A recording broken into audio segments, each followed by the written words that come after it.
Hello, students, and welcome to English with KK English Room, where English is fun.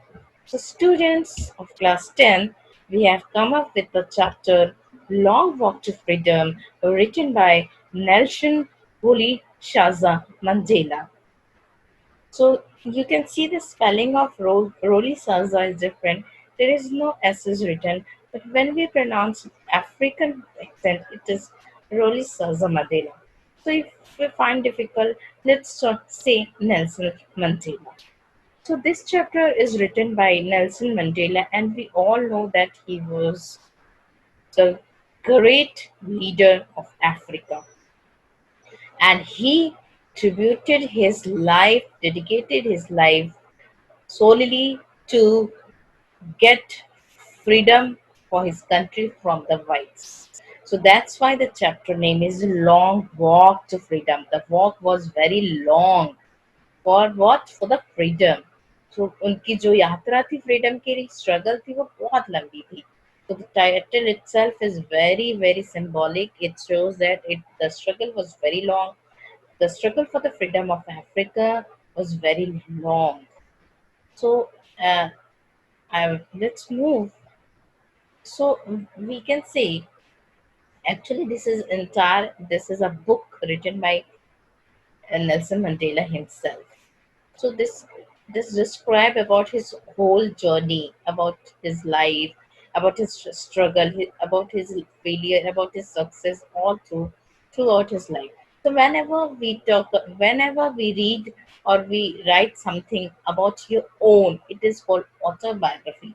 So this is a combination of three words. Bio means something about life. Bio is life, detail of life. Graphy is to write something. If you're writing about life, it's biography. If you're something about, if the book is written by himself about his own life, it is called autobiography. So it is an biography by Nelson Mandela. So what is all about? So actually, Africa got freedom on 27th of April 1910. So his Independence Day is on 27th April. और इससे पहले जो Africa थे वो whites के गुलाम थे, slave थे. और क्यों थे? क्योंकि on the basis of race whites कहते थे तुम ब्लैक हो और तुम actually you are born as to be a slave, तुम जिंदा ही हुए हमारे गुलाम बनने के लिए. They treated them as animals. और इसी चीज के अगेंस्ट नेल्सन मंडेला खड़े हुए और उनके साथ और कई नेता खड़े हुए और उन्होंने अपने देश को आजाद कराया वाइट से, रेशिज्म से. तो जो आप इसे सिंपल अपने स्ट्रगल से भी जोड़ सकते हो. जैसे इंडियंस हमारे फ्रीडम फाइटर्स थे, उन्होंने ब्रिटिशर्स के अगेंस्ट फाइट किया और हमें आज़ादी मिली. The same with the Africans. हमारे यहाँ भी ब्रिटिशर्स हमें एक्सप्लॉइट करते थे, उनके यहाँ भी. बट उन हमारे यहाँ भी काफ़ी कुछ रेशिज्म भी था, बट वहाँ बहुत ज़्यादा था. और देखिए आप 1910 बहुत देर में जाके उन्हें फ्रीडम मिली थी. चलिए हम देखते हैं. एक्चुअली इसमें स्टार्टिंग होती है चैप्टर से कि सेलिब्रेशन टाइम है, सेलिब्रेशन के टाइम है. और वहाँ पे मंडेला जी कैसा फील करते हैं और उनकी पूरी स्पीच है, ये सेटिंग है. उससे पहले मैंने आपको बताया कि लॉन्ग वॉक फ्रीडम एक बुक जो थी जिन्होंने मंडेला जी ने खुद लिखी थी, और हम इसके बारे में थोड़ा सा बात करते हैं.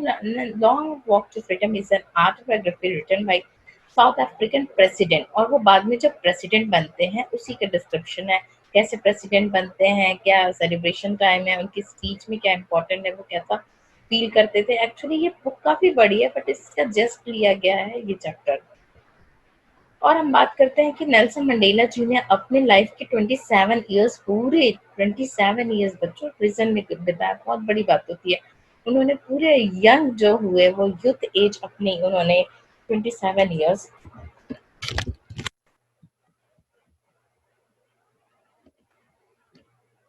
वो बिताई, अ, अपनी प्रिजन में बिताई थी.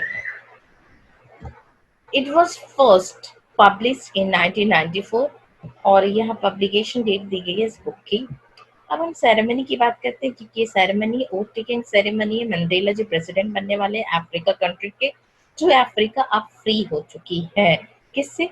व्हाइट से। व्हाइट्स कौन थे? व्हाइट्स जो उन पे राज करते थे, उन्हें अपना स्लेव बनाते थे। तो स्टार्टिंग होती है सेरेमनी से। मंडेला जी खुद लिख रहे हैं, सो आई का यूज किया गया है इसमें, दैट्स इट्स ऑटोबायोग्राफी। तो वो स्टार्ट करते हैं कि 10 है और ओथ टेकिंग सेरेमनी है। मंडेला जी जो कि एन से अफ्रीकन नेशनल कांग्रेस पार्टी से बिलोंग करते हैं, और ये पार्टी बहुत बड़े मतों से जीती है, जो 252 सीट से जीती है आउट ऑफ 400, जो बहुत बहुत अच्छा नंबर है। और ये सेरेमनी अटेंड करने 140 कंट्रीज के डिग्नेटरीज आए, डिग्नेटरीज मतलब बड़े ऑफिसर्स आए हैं पूरे वर्ल्ड से। और inauguration ceremony union building amphi theatre में है, जो प्रिटोरिया, आज के टाइम के प्रिटोरिया की जगह है, सिटी का नाम है अफ्रीका की। और यहाँ 100,000 अफ्रीकन और नॉन अफ्रीकन मेन विमेन सारे लोग यहाँ पे, ऑल रेसेस, हर तरीके के, वाइट ब्लैक हर तरीके के लोग हैं जो गाना गा रहे हैं, नाच रहे हैं खुशी से। क्यों? क्योंकि ये दिन है जब अफ्रीका को आज़ादी मिली है, उनकी अपनी आइडेंटिटी मिली है उन्हें। नाउ इसमें सैंडस्टोन थिएटर के बारे में थोड़ा एक्सप्लेनेशन है। कितनी ह्यूज बिल्डिंग है विक्टोरिया की, जहाँ ये सेरेमनी दी गई है, स्टार्ट हुई है। मंडेला जी कहते हैं वो अपनी बेटी जैनानी के साथ पे आए हुए हैं और अपनी वाइफ के साथ आए हुए हैं। और वो जो दिन है वो उनके लिए बहुत इम्पोर्टेंट है, क्योंकि वो पहली बार उन्हें वो अलाउ किया गया है अफ्रीकन को कि वो अपना नेशनल एंथम गाएंगे। यहाँ 2 नेशनल एंथम्स की बात हो रही है। एक नेशनल एंथम अमेरिकन का था, व्हाइट्स का था, और दूसरा इनके खुद के एंथम जो अफ्रीका का था। तो आज उनको पहली बार ये फ्रीडम मिला है कि वो अपना एंथम गाएं। फिर आगे मंडेला जी एक्सप्लेन करते हैं कि कैसे सेरेमनी में अच्छे सुंदर हेलीकॉप्टर, अफ्रीकन जेट्स का यूज करके एक फॉर्मेशन दिखाया गया, array of South African jet, spectacular जो था कि बहुत औसम था। ऑयज यूज आर आईज इन ओ एस स्पेक्टेकुलर अरे, और उनकी आंखें चमक के देख के एरे जो सुंदर हेलीकॉप्टर से, जेट से बनाए गए थे। और क्या हुआ था? और और एक्चुअली यहाँ ये बोलते हैं कि मुझे जो लोग पहले सो जो ऑफिसर्स जो मुझे सैल्यूट कभी नहीं करते थे, वो सैल्यूट कर रहे हैं। तो यहाँ पूरा एक्सप्लेनेशन करा है मंडेला जी ने अपनी लाइफ में, ए डिफरेंस को before slavery and after freedom. अब हम मंडेला जी एड्रेस करते हैं नेशन को, स्पीच होती है ओथ की बाद, सेरेमनी के बाद। वो स्पीच सबसे इम्पोर्टेंट है, इसमें 2-3 फैक्ट्स बहुत इंपॉर्टेंट है बच्चों, जिसे आप समझ लेंगे तो पूरा चैप्टर खत्म, समझ लीजिए। तो सबसे पहले वो स्टार्ट करते हैं एक वर्ड से, जो वर्ड है अपार्थाइड। तो अपार्थाइड एक वर्ड है जिसका मतलब है अपार्थ। देखिए एक वर्ड हम देखते हैं कि इसमें इस वर्ड को थोड़ा सा हम स्प्लिट करके देखेंगे। सो हम स्प्लिट करते हैं तो अपार्ट एंड थाइट। तो अपार्ट का मतलब है अलग करना। तो एक्चुअली ये जो वर्ड है उसमें ये बोला गया है, एक्चुअली एक लॉ था जो व्हाइट्स ने बनाया था ब्लैक के against, on the basis of racism, on the basis of colour, जिसके अनुसार व्हाइट्स को वो सारे अधिकार थे जो ब्लैक्स को नहीं थे। ब्लैक्स को व्हाइट्स के साथ शादी नहीं कर सकते थे, उनका एजुकेशन सिस्टम अलग था, उनका घर अलग एरिया में था, वो व्हाइट्स के सामने अपने आप को खड़े नहीं रख सकते थे, आंखें नहीं उठा सकते थे, उनका टॉयलेट्स अलग थे, उनकी लाइफस्टाइल अलग थी, और दे वर ट्रीटेड एज एनिमल्स। और वो कहते हैं मंडेला जी की apartheid policy of the white race along the black people as an extraordinary human disaster। ये जो रूल था, ये जो लॉ था, वो डिजास्टर था एक तरीके से पूरे ह्यूमन का, क्योंकि इस लॉ के अनुसार व्हाइट्स को पूरा अधिकार था ब्लैक के ऊपर शोषण करने का। आगे वो कहते हैं the blacks were subjected to oppression for long, social oppression मतलब दबाना, और ब्लैक्स जो थे उनको बहुत दिनों तक दबाया गया, बहुत समय तक। और पीपल लिव लाइक स्लेव, और वो जो ब्लैक थे उन्हें स्लेव बनाया गया। क्यों क्यों? क्योंकि वो बस ब्लैक थे, वो वाइट नहीं थे, उनकी चमड़ी गोरी नहीं थी, इसलिए बहुत ही गलत बात है। तो ये बहुत अच्छा बहुत इम्पोर्टेंट टॉपिक है बच्चों। अपार्थाइड का एक्सप्लेनेशन आएगा कि क्या था अपार्थाइड, तो आप लिखोगे कि apartheid was a law against black people, where black were segregated totally on the basis of their race. They were not allowed to take education like whites. They were not allowed to marry with the white people, they were treated as slaves. और एक बहुत अच्छा मैंने पढ़ा था कि actually black और white का सेग्रीगेशन ही कैसे करते थे, ब्लैक और व्हाइट, ब्लैक के लोग के बालों में पेन डालते थे और वो अगर पेन निकल जाता था बिना फंसे तो वो कहते थे ये व्हाइट है, और अगर ब्लैक नहीं निकला तो कहते थे ब्लैक है। कुछ बहुत ही अजीब सा था लॉ, बट ये लॉ बहुत ही खराब था। आगे मंडेला जी बोलते हैं कि Mandela believed that their political freedom was the result of sacrifice of thousands of black people who fought for it tirelessly। और मंडेला जी कहते हैं कि ये इनका लाइक अकेले का स्ट्रगल नहीं था, बहुत लोगों ने स्ट्रगल किया इस चीज को खत्म करने के लिए, अपार्टाइड लॉ को खत्म करने के लिए और हमारे अफ्रीका को फ्री करने के लिए। और वो कहते हैं कि मैं इस चीज को रीपे तो नहीं कर सकता हूँ जो उन्होंने अपनी लाइफ दी, बट मैं उनके बिहाफ में खड़ा हो सकता हूँ। और फिर वो कई सॉरी फ्रीडम फाइटर्स का नाम लेते हैं, just Oliver Tambo, Walter Sisulu, Luthuli डैडू, ऑफिशियल्स एंड सुबुक्यू। अगर कुछ प्रोनाउंसिएशन अफ्रीकन एक्सेंट में गलत है तो आई एम सॉरी। तो ये सारे फ्रीडम फाइटर्स थे, करेजियस फाइटर्स थे, जिन्होंने अफ्रीका के लिए, फ्रीडम के लिए लड़ाई लड़ी, किससे? वाइट्स के खिलाफ। सो ये कुछ फ्रीडम फाइटर्स थे अफ्रीका के, जो वाकई में बहुत महान थे, जिन्होंने अपनी लाइफ खत्म कर दी फ्रीडम दिलाने के लिए।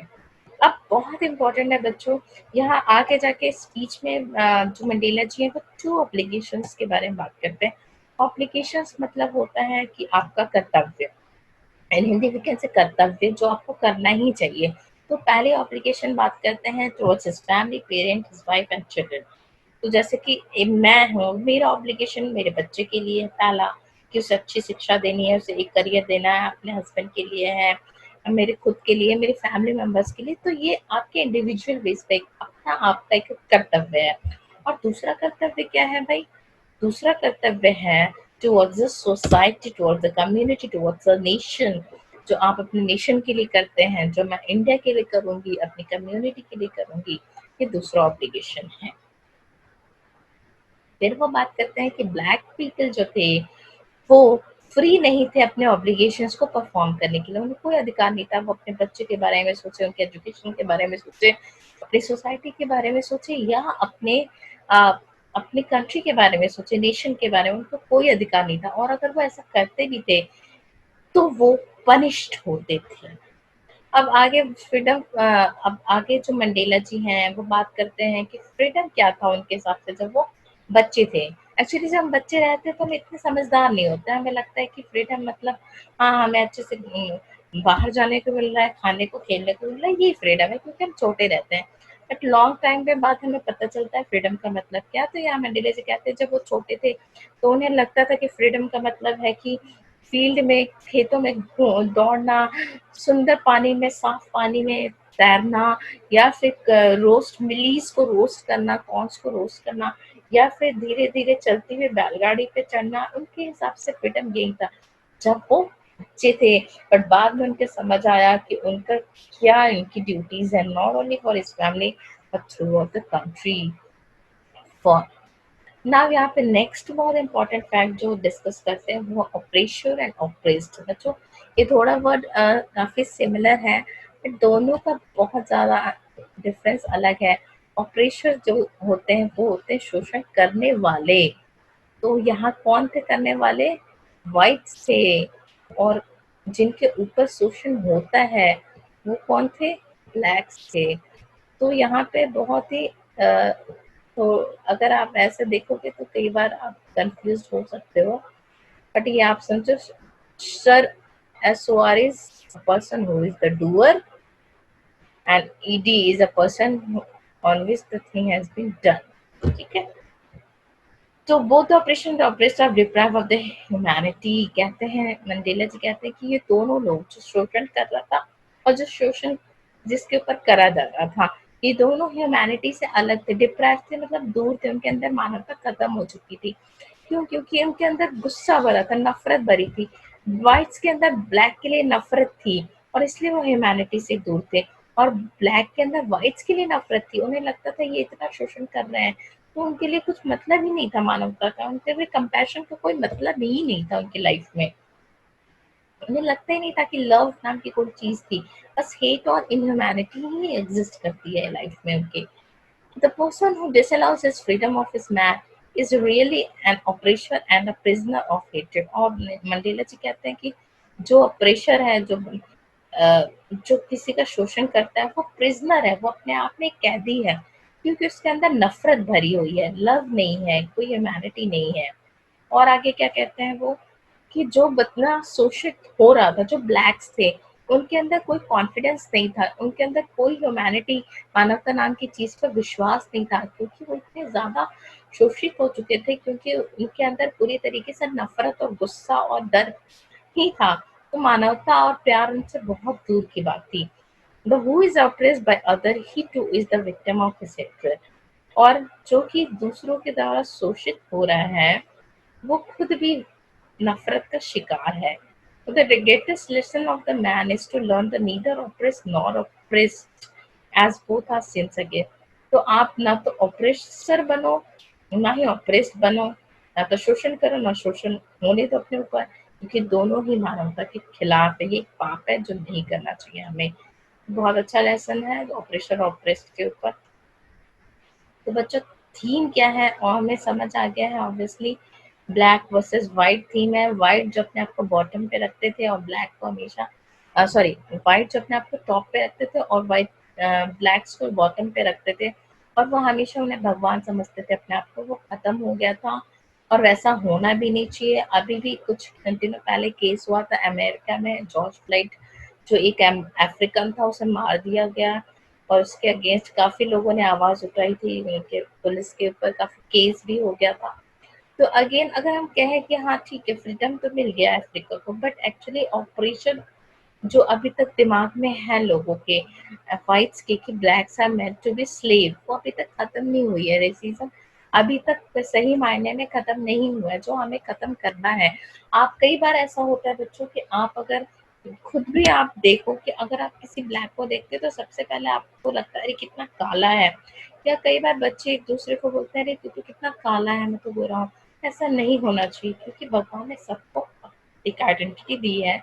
और अगर आपको व्हाइट बनाया it's good for you, but किसी को ब्लैक बनाया so it's not bad for him और यू। सबकी अपनी आइडेंटिटी होनी चाहिए, सबको फ्रीडम का अधिकार होना चाहिए। तो बच्चे कभी भी डिस्क्रिमिनेशन मत करना, अंतर मत करना in the name of colour, caste, language और एनीथिंग, जिसके ऊपर हमेशा दुनिया बर्बाद होती रही है। कभी हिंदू मुस्लिम, कभी काला गोरा, कभी कास्ट के ऊपर छोटे बड़े की कास्ट, कभी भी इन चीजों से ऊपर उठना है। इसका एक्चुअली थीम यही है चैप्टर का। आपके अफ्रीका तक थीम नहीं है, व्हाइट ब्लैक के तक थीम नहीं है, हमारे लिए भी एप्लीकेबल है। हम इन द नेम ऑफ हिंदू मुस्लिम लड़ते हैं, हम इन द नेम ऑफ ब्राह्मण और शूद्र लड़ते हैं, हम इन द नेम ऑफ अपनी लैंग्वेज लड़ते हैं, जो हमें नहीं लड़ना चाहिए। क्यों? क्योंकि everyone is blessed with freedom, और किसी के भी अधिकार को, किसी के भी स्वतंत्रता को छीनने का अधिकार किसी को भी नहीं है, क्योंकि we all are blessed। So that's all for the day today। We please go, don't wait, go and subscribe, hit the like button, hit the bell button for notification, and I'll come with another topic, with another lesson next time. So till then, bye.